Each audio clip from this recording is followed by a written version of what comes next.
જોરદાર તૈયારી ચાલી રહી છે। સાથે સાથ લોકસભાના ઉમેદવારોએ પોતાના જનસંપર્ક કાર્યક્રમ પૂરા કર્યા છે। ગ્રામીણ ક્ષેત્ર હોય કે શહેરી મત ક્ષેત્ર હોય, મોટાભાગના 3 થી 4 રાઉન્ડના તેમના પ્રવાસ કાર્યક્રમો પૂર્ણ થયા છે। આજે પ્રજાના તમામ વર્ગો નરેન્દ્રભાઈ મોદી જ્યારે સૌરાષ્ટ્રની મુલાકાતે આવી રહ્યા છે ત્યારે એમને એક અદમ્ય ઉત્સાહ સાથે, એક ઉમળકા સાથે, એક આવકાર સાથે એમને સ્વાગત કરવા માટે પ્રજા તલસી રહી છે। એક ઉત્સુકતા છે પ્રજાના હૃદયમાં કે અમારા નરેન્દ્રભાઈ, આજે સમગ્ર વિશ્વ નરેન્દ્રભાઈને એક સન્માનની દ્રષ્ટિએ જોવે છે। સમગ્ર વિશ્વની પ્રજાની એક અપેક્ષા છે, એક આશા છે નરેન્દ્ર મોદી કે જે ભવિષ્યમાં ભારત વિશ્વગુરુ બને અને સમગ્ર વિશ્વને શાંતિ અને સુખાકારીનું માર્ગદર્શન આપે, નેતૃત્વ આપે। આવા નરેન્દ્રભાઈ જ્યારે ગુજરાતના પ્રવાસે આવતા હોય, એમાં સૌરાષ્ટ્રના પ્રવાસે આવે ત્યારે મોસાળે જમણ અને મા પીરસનારી જેવી વાત થાય। સૌરાષ્ટ્રને એમને શું નથી આપ્યું? સૌથી પહેલી ગુજરાતની એમ્સ એ એમણે રાજકોટને આપી, સૌરાષ્ટ્રને આપી। રાજકોટને સૌથી મોટું ઇન્ટરનેશનલ એરપોર્ટ આપ્યું।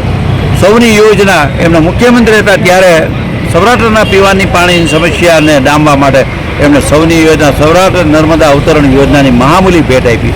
ભગીરથ બની નર્મદા બંધનું કામ પૂર્ણ કર્યું। આવા નરેન્દ્રભાઈ આજે રાજકોટને ક્યાંય આપવામાં કસર ન છોડી। આપણે રાજકોટનો હાજી બ્રિજ જોઈએ તો આજે થેન્ક્સ ટુ નરેન્દ્રભાઈ મોદી રાજકોટમાં દુષ્કાળના વર્ષો હોય, હાજી ડેમ ક્યારેક અપૂર્ણ રહ્યો હોય, ભરાણો ન હોય, વર્ષમાં 2 વાર સૌની યોજના મારફત એ ડેમને ભરવામાં આવે છે।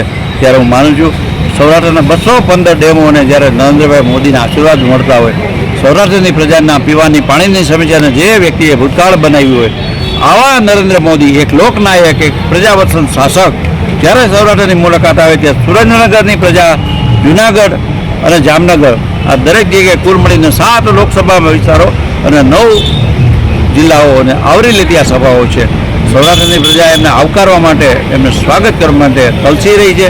ઉત્સુકતા સાથે પ્રજા રાહ જોવે છે કે વડાપ્રધાન નરેન્દ્રભાઈ મોદીની અપેક્ષા પ્રમાણે 7 બેઠકો પર ભારતીય જનતા પક્ષના ઉમેદવારોને 5 લાખ કરતાં વધુ મતોથી વિજેતા બનાવી નરેન્દ્રભાઈની જોડીમાં 7 કમળ આપી સૌરાષ્ટ્રની પ્રજા પણ વડાપ્રધાન નરેન્દ્રભાઈ ત્રીજી વાર વડાપ્રધાન બનતા હોય એનો હિસ્સો બનશે, એવો મને દ્રઢ ભરોસો અને વિશ્વાસ છે।